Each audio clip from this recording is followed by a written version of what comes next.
Today, let's prepare a delicious cowfoot soup, moko to. After watching this video, you'll definitely want to make this recipe. Here in my bowl, I place more than 2 pounds of cleaned cow feet. The cow feet are already cut into pieces to make cooking and handling easier later. Now, add 1 cup of white vinegar and hot water.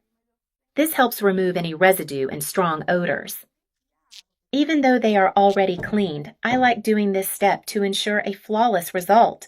Let the cow feet soak for about 10 minutes in this mixture of vinegar and hot water.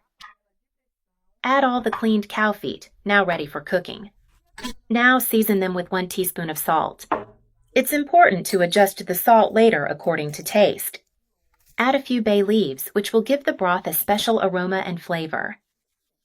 Add 1 chopped onion and 4 whole garlic cloves. Pour in a splash of oil to help with the cooking process.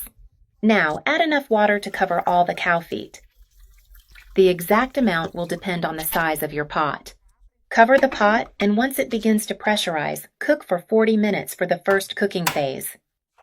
After this time, carefully release the pressure and check the doneness of the cow feet.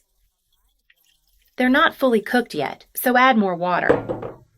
Cover the pot again and pressurize it once more, this time for another 20 minutes. After the second cooking phase, the cow feet are perfect. Remove all the pieces from the pot and place them in a bowl to separate the bones from the meat and cartilage.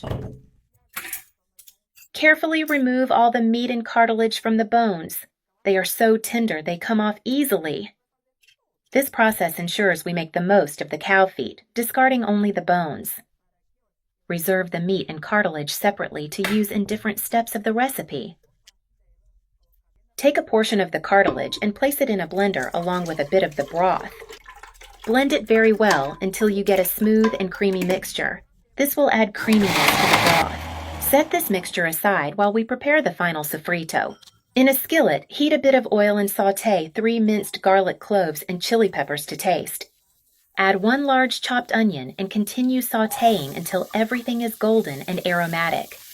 Add 1 teaspoon of paprika and dried parsley to intensify the flavors. Also add 1 chopped tomato and mix well. The aroma is already incredible. Now, pour in the blended mixture you prepared earlier. Stir well and notice how the broth begins to change color, becoming creamier. Add the rest of the reserved cartilage to give the broth more texture. Adjust the salt and mix again to balance all the flavors. Let it cook for another 5 minutes so the flavors can meld and the broth thickens a bit more.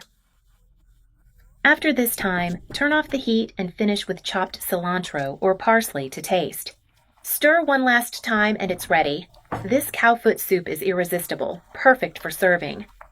Turn off the heat and serve this delight. Look at how this cowfoot soup turned out. Simply spectacular.